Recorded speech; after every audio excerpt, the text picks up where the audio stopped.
This is Greater Media News.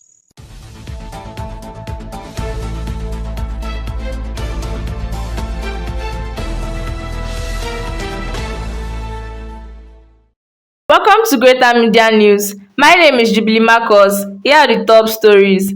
The Federal High Court on Thursday discharged and acquitted suspended Deputy Commissioner of Police, Abba Kyari, of a 23-count charge bordering on alleged non-declaration of assets filed against him by the National Drug Law Enforcement Agency. Justice James Omotosho, who delivered the judgment, held that the Anti-Narcotics Agency failed to provide sufficient evidence to establish the allegations against Kyari and his two brothers, who were also arraigned in the charge for allegedly swearing to false affidavits to conceal the origin of certain properties. Justice Omotosho consequently held that the case presented by the NDLEA lacked merit and discharged and acquitted Kyari and the other defendants on all 23 counts. The federal government on Tuesday formally prohibited cash collection of taxes and banned the mounting of roadblocks for revenue enforcement as part of fresh regulations to implement Nigeria's new tax laws nationwide. The disclosure was made in Abuja by the Executive Secretary of the Joint Revenue Board, Mr. Olusegun Adesokan, during the signing of the presumptive tax regulations and guidelines on the implementation of the tax laws at the Federal Ministry of Finance. The Kano State House of Assembly has initiated impeachment proceedings against the Deputy Governor of the state, Aminu Abdulsalam Gwarzo, over allegations of gross misconduct, abuse of office, and breach of public trust. The impeachment notice was presented during plenary by the Majority Leader of the House, Lawan Hussaini Dala, who said the action was taken in line with the Section 188 of the 1999 Constitution of the Federal Republic of Nigeria. Dala told lawmakers that the allegations relate to Abdulsalam's tenure as Commissioner for Local Government between 2023 and 2024, as well as his current position as Deputy Governor. MultiChoice is shutting down its streaming platform, Showmax, after 11 years of operation. The decision was taken by the company was communicated to Showmax subscribers on Thursday. Anambra State government says students who fail to attend school on Mondays will be suspended for 1 week as part of efforts to enforce full academic activities across the state. The Commissioner for Education, Ngozi Truma-Ude, announced the decision on Wednesday while addressing the management of two Onitsha-based schools summoned over alleged non-compliance with the state's directive on Monday attendance.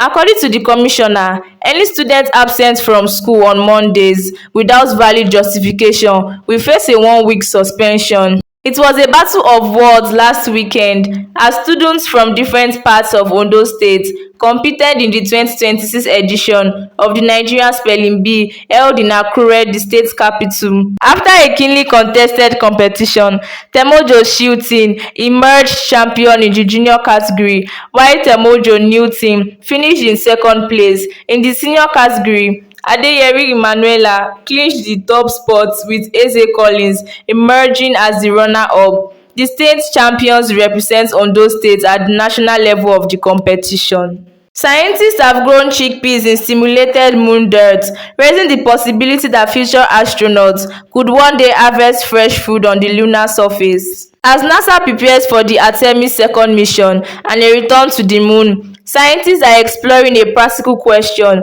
about long-term lunar exploration. Researchers have now successfully grown and harvested chickpeas using simulated moon dirt.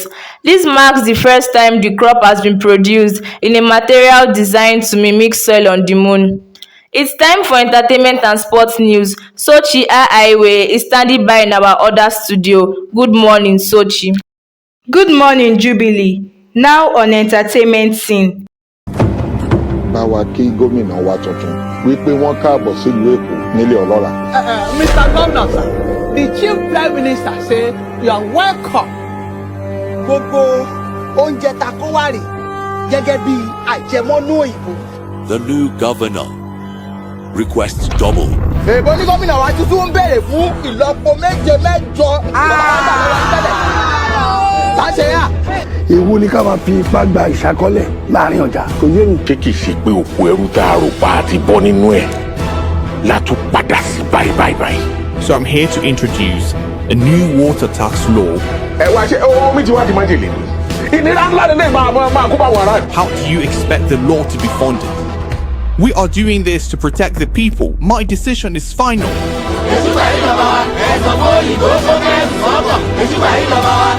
ṣé wọ́n pọ̀ jù wá lọ ni. tó bá wá rí bẹ́ẹ̀ ẹ jẹ́ ká yàgò wọ́n. Nigerian cinema is poised for a defining cultural moment as Eleko, the first full-length historical biopic cinema film on colonial Lagos, makes its highly anticipated debut. The epic film had its nationwide cinema release on March 20, 2026. Produced under the prestigious banner of Jide Kosoko Film Presentation, Eleko is a bold cinematic reawakening of Lagos history, reviving long-forgotten stories of resistance, royalty, commerce and courage that shaped the soul of the city. Now on sports. Nigeria's Super Eagles will not feature at the 2026 FIFA World Cup, set to be co-hosted by the United States, Canada and Mexico after FIFA confirmed DR Congo as Africa's representative in the Intercontinental Playoff tournaments. Nigeria had hoped to revive their qualification chances following a former complaint to FIFA alleging that DR Congo fueled ineligible players during their penalty shootout victory over the Super Eagles in the Continental Playoff final. The protest triggered months of uncertainty for both nations. However, the World Football Governing Body has now effectively settled the matter.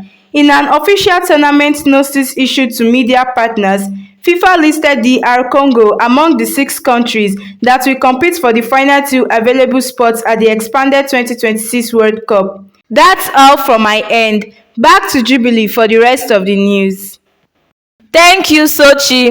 And that ends this week's news production. On behalf of the entire Greater Media crew, I wish you all a wonderful week. I still remain Jubilee Marcus. No press, no information.